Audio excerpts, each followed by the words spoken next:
There are moments in human history when a veil seems to tremble, when the fabric of reality itself grows thin enough to glimpse what lies beneath the ordinary pulse of daily life.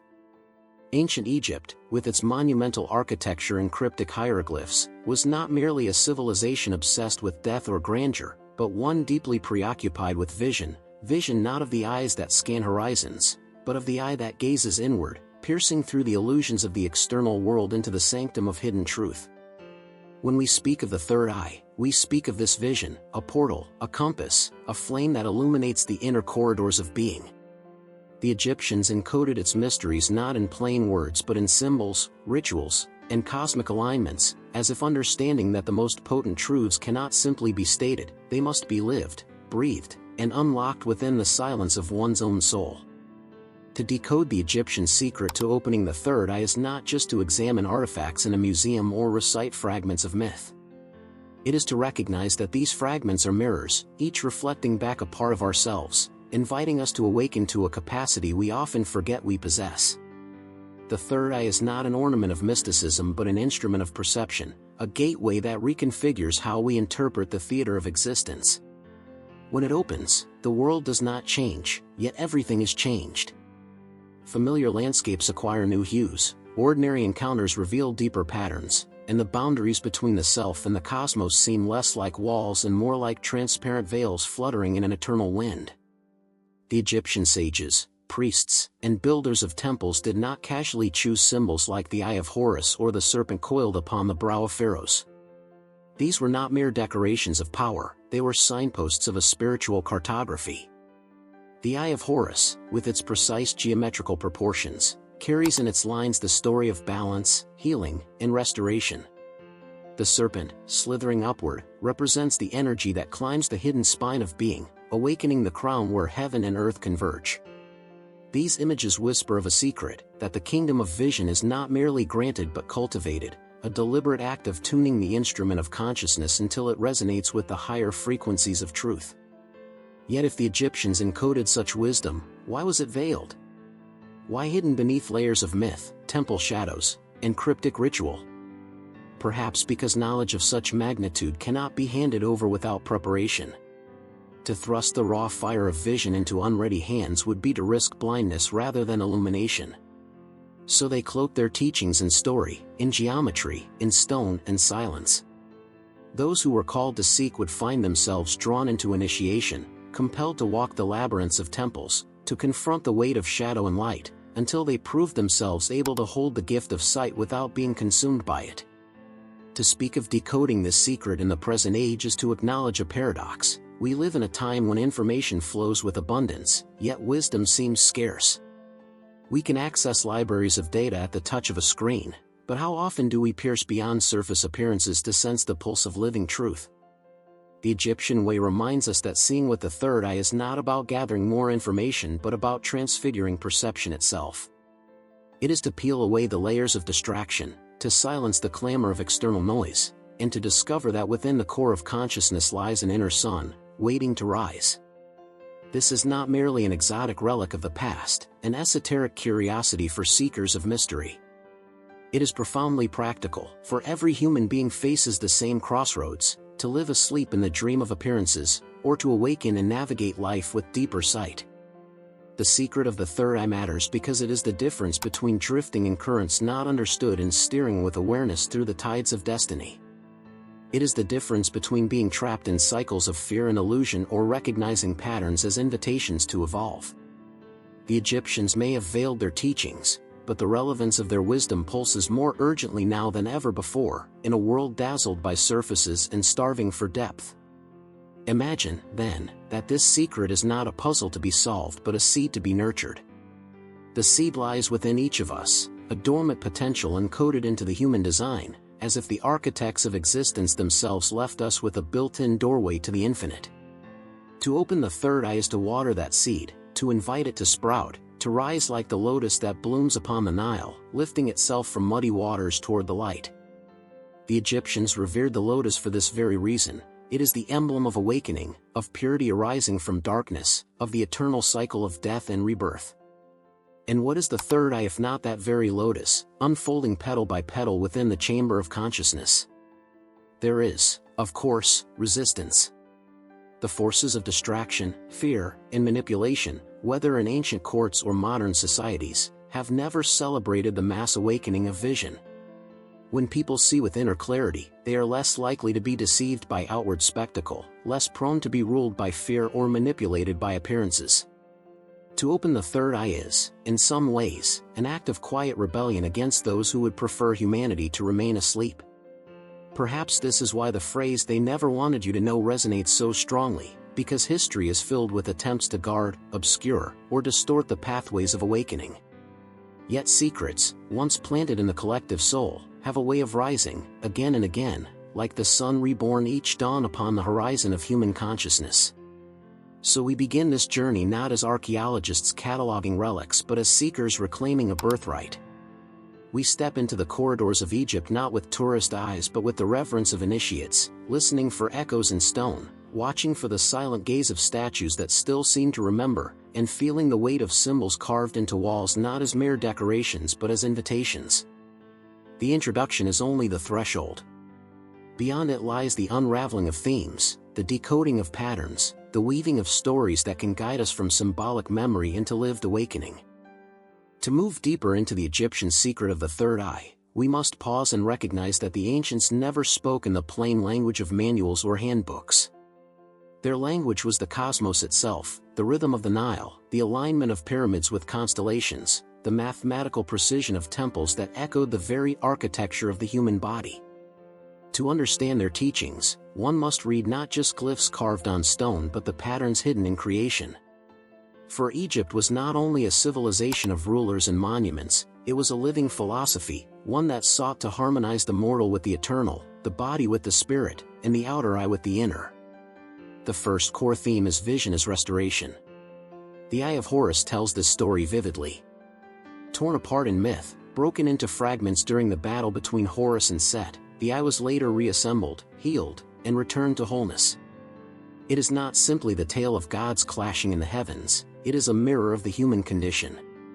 We, too, are scattered by life, pulled apart by distraction, wounded by conflict, fractured by illusion. To open the third eye is to restore what has been broken, to gather back the pieces of perception until we see not with confusion but with wholeness. The Egyptian sages encoded in this myth the truth that awakening is not about acquiring something new but about remembering and reassembling what has always been ours. Another theme is the union of opposites. The Egyptians revered duality not as contradiction but as a gateway. Light and shadow, life and death, order and chaos, these were not enemies but dance partners in the eternal cycle.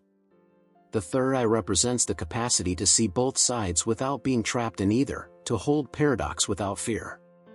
It is why their temples are often structured along axes that mirror the sun's path, balancing day and night, or why their stories weave gods of light with gods of darkness, always circling back to harmony. For to awaken the third eye is to pierce through the polarity of appearances and glimpse the underlying unity that holds all opposites together. Then there is the theme of sacred geometry. Look at the Eye of Horus again, and you will find that its proportions are not arbitrary. Each curve, each line corresponds to fractions that, when combined, form the whole. To the Egyptians, mathematics was not a cold abstraction but a sacred language, the language of the universe. The third eye, in this sense, is a perception tuned to recognize patterns, to see that nothing exists in isolation. Every star reflects a law, every angle whispers a truth, every proportion is a reminder that existence itself is designed. When the third eye opens, one sees not chaos but geometry in motion, not randomness but harmony concealed in complexity. Equally important is the theme of energy. The serpent upon the brow of Pharaohs, the uraeus, was not chosen for mere ornamentation. It symbolized the awakened energy that rises from the base of the spine to the forehead, igniting the inner vision. Long before the language of chakras was formalized in the East, the Egyptians depicted this rising current, suggesting a universal truth understood by many traditions. Energy, when dormant, leaves perception clouded, but when awakened, it sharpens, intensifies, and clarifies. The uraeus represents the moment of ignition, when energy surges upward and the inner eye blazes awake, no longer a metaphor but a felt reality. There is also the theme of initiation. Egyptian temples were not merely houses of worship but labyrinths of transformation. Their chambers led initiates step by step into deeper darkness and then into light, mirroring the inner journey of consciousness. The third eye is never opened casually, it is cultivated through trials, silence, discipline, and surrender. To decode the Egyptian wisdom is to understand that opening the inner eye is not an intellectual exercise but a journey requiring patience and courage. The temples, with their long corridors and towering pylons, embodied this process, entering narrow passages, losing the familiar, and finally emerging into vast halls bathed in light. The initiate walked the temple as one walks the inner self, encountering shadows, facing illusions, and awakening sight. Yet perhaps the most profound theme is that of remembrance. The Egyptians spoke constantly of Heka, the power of the word, of memory, of magic that was not trickery but alignment with the primal forces of existence. To open the third eye is not to see something alien but to remember what has always been known. It is like waking from a dream and realizing that the world was never as small or as narrow as it seemed. This remembrance was guarded, for it carried the power to liberate. A society built upon control fears nothing more than the masses awakening to their own vision. Thus, the secret was veiled, layered in myth and ritual, waiting for those who dared to seek. All these themes, restoration, duality, geometry, energy, initiation, remembrance, are strands of one tapestry. Together, they whisper that the third eye is not an abstract symbol but a living capacity, a latent power woven into human nature. It is the eye that sees wholeness in fragments, unity in opposites, order in seeming chaos, energy in stillness, and memory in forgetting. The Egyptians did not speak of it as theory but as lived truth, encoded into their myths, their temples, their art, and their very way of life. And so, as we decode these patterns, we realize that the third eye is less a secret to be stolen and more a mirror to be recognized. It waits within us as it waited within them, calling us to awaken, to restore, to see. To study Egypt is to study ourselves, to recognize that the mysteries carved into stone are the same mysteries inscribed into our very being. The ancients did not point us towards something beyond our reach, they pointed us inward, to the horizon behind the eyes, where the eternal sun rises and never sets. The Egyptian secret to the third eye was never handed down in direct instruction, it was whispered through symbols, encoded in myths, and wrapped in allegory. For the ancients knew that stories move the soul more deeply than mere arguments. A parable bypasses the walls of logic and slips quietly into the imagination, planting seeds that bloom long after. If we are to understand the third eye as the Egyptians saw it, we must allow ourselves to step into their stories not as distant spectators but as participants, walking among gods and goddesses who are not merely deities but reflections of our own psyche. Consider the tale of Horus and Set. On its surface, it is the clash of gods, Horus, the hawk-headed skylord of order, battling Set, the force of chaos and disruption. Yet beneath this divine quarrel lies a narrative of the human journey. Horus loses his eye in battle, his perception shattered, his sight torn away by conflict. But through restoration, the eye is healed, returned, and even strengthened. The story is not simply about divine vengeance but about the way perception itself is wounded in life. We lose clarity through suffering, through fear, through betrayal. Our eyes are damaged by the world. But the deeper lesson is that sight can be restored, not the sight of flesh alone, but the vision of the soul. To carry the Eye of Horus, then, is to carry the symbol of one who has seen destruction, endured loss, and yet found the strength to reassemble what was broken into a greater wholeness. In another symbolic current, we find the serpent coiled upon the brow of Pharaohs, the uraeus. At first glance, it may seem an emblem of royal dominance, a mark of authority. But in truth, the serpent is the most ancient allegory of transformation. The snake sheds its skin, casting off what is dead to reveal what is new. It slithers close to the earth, reminding us of primal instincts, yet it rises vertically when it strikes, echoing the vertical ascent of awakened energy. When placed upon the forehead, the serpent becomes a living metaphor for the inner fire, the rising current that ignites vision. To behold a pharaoh adorned with the uraeus was not merely to see a ruler but to be reminded of the awakened one, the being whose perception burned with the fire of truth. The third eye, in this sense, is not a passive organ of sight but a serpent poised to strike, sudden and transformative, consuming illusion in the flames of clarity. The Nile itself may be seen as another allegory. Flowing from the mysterious south to the fertile delta of the north, it was more than a river, it was the very breath of Egypt, the source of life, the rhythm of abundance and drought. The Egyptians did not merely irrigate their fields with its waters, they read the Nile as a mirror of their own consciousness. Its cycles of flooding and retreat spoke of renewal, of destruction giving way to growth. In the same way, the opening of the third eye is not a one-time event but a rhythm, an ebb and flow. At times vision is flooded, overwhelming, too much to contain. At other times the river recedes, and we feel dry, blind, unable to see beyond the mundane. But like the Nile, the flow always returns, reminding us that awakening is cyclical, not static. The Egyptians carved their myths into this river, knowing that its waters carried more than silt, they carried the story of human becoming. Then there is the lotus, blooming upon the waters, rising from the mud. In Egyptian art, gods and kings are often depicted holding the lotus, or the sun itself is shown emerging from its petals. The flower closes at night and opens at dawn, making it a living clock of cosmic renewal. To link the lotus with the third eye is to understand awakening not as a violent tearing open but as a gradual unfurling. Petal by petal, perception expands, revealing more of the hidden sun within.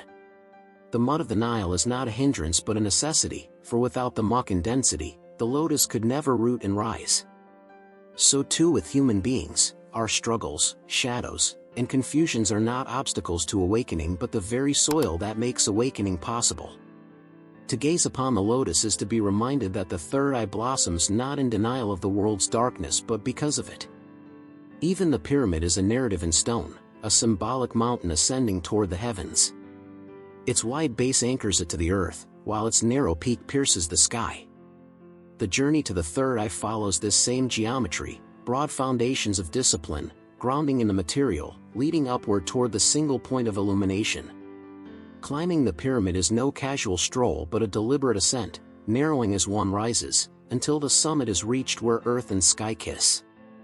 The pyramid whispers of the third eye because its architecture mirrors the human journey, stability below, vision above, the two united in one monumental form. We might also reflect on the Osirian myth, Osiris, dismembered by Set, scattered into pieces, only to be reassembled by Isis. Here again is the recurring pattern, the theme of fragmentation and restoration. The third eye does not awaken in untouched purity, it awakens after dismemberment, after the shattering of certainty, after the old self is torn apart. Only then can Isis, symbol of intuition and sacred wisdom, restore what is essential and bring forth Horus, the new consciousness. This myth is not merely a tale of gods but a mirror of what occurs in the human soul. Disintegration precedes reintegration, death precedes rebirth, blindness precedes vision. In all of these narratives, the Eye of Horus, the serpent of the Uraeus, the river Nile, the lotus, the pyramid, the Osirian cycle, the Egyptians left us a constellation of symbols. Each is a star, and together they form a map of awakening. To open the third eye is not to escape life but to see life in its depth, to realize that every river, every flower, every monument, and every myth is a mirror of the inner journey. What appears outside is but an echo of what stirs within. And so, when we decode these symbolic stories, we are not learning something foreign but rediscovering what the soul already knows. We awaken not because we invent a new eye but because we remember the eye that has always been watching, silently, from within. Egypt, in its grandeur, gave us the allegories, but the living truth waits in us, ready to bloom, to rise, to strike, to see. The ancient symbols, myths, and allegories of Egypt are not merely echoes of a vanished civilization, they are instructions, though hidden in plain sight. If we allow them to remain only as museum pieces or poetic metaphors, we rob them of their most potent quality, their capacity to transform how we live now. The Egyptians were not obsessed with vision for its own sake, they wove the secret of the third eye into daily life because they understood that perception shapes destiny. To awaken is not to withdraw into esoteric fantasy but to see reality with a clarity that reshapes the choices we make in the marketplace, in the home, and in the silence of our own hearts. To bring this wisdom into practice is first to recognize that the third eye is not opened by force, nor is it granted by another. It awakens when we learn to still the restless chatter of the ordinary mind. In the silence that follows, perception deepens, like the Nile waters settling after the flood, leaving fertile ground behind. This silence can be cultivated in many ways, through meditation, through contemplative prayer, through attentive breathing, or even through the deliberate act of watching the world without judgment. In these practices, one begins to sense a shift. The world grows less noisy, less frantic, and more patterned, more luminous. The Egyptians created entire temples to guide this stilling process, but we can recreate the essence of that temple in the chambers of our own daily lives. Integration also demands the embrace of duality. Too often we cling to light and resist shadow, or seek pleasure while fleeing pain. Yet the Egyptian myths remind us that true vision comes only when we hold both in balance. Practically, this means facing discomfort without denial, listening to grief without drowning in it, and seeing challenge not as an obstacle but as an initiatory step. When a moment of chaos arises, an argument, a setback, a loss, it is an opportunity to practice the Eye of Horus, to recognize that even brokenness can be restored, and that the fragments of sight can be reassembled into something greater than before. Such an attitude transforms daily struggle into ritual, not by eliminating hardship but by revealing its hidden meaning. The theme of energy, too, finds its integration in how we treat the body. The uraeus upon the pharaoh's brow was not a fantasy, it was a recognition that human vitality, when directed, can ignite perception. This does not require exotic rituals alone, it asks us to live in ways that honor the body as a vessel of energy. Nourishment, movement, rest, these are not trivial acts but sacred acts when performed with awareness. A walk taken with attention to breath, a meal eaten with reverence, a night of true rest, these ordinary rhythms become initiatory steps when infused with intention. Over time, they awaken the current that rises naturally, leading perception toward clarity. The lotus teaches another lesson: awakening unfolds gradually, like petals opening to the sun. In practice, this means we must resist the urge to demand instant transformation. The third eye does not burst open like a door kicked down, it blossoms like a flower in its own season. Our role is to create the conditions: silence, balance, reverence, while trusting the rhythm of growth. Impatience, in this sense, is itself a blindness, for it assumes that awakening can be seized rather than received.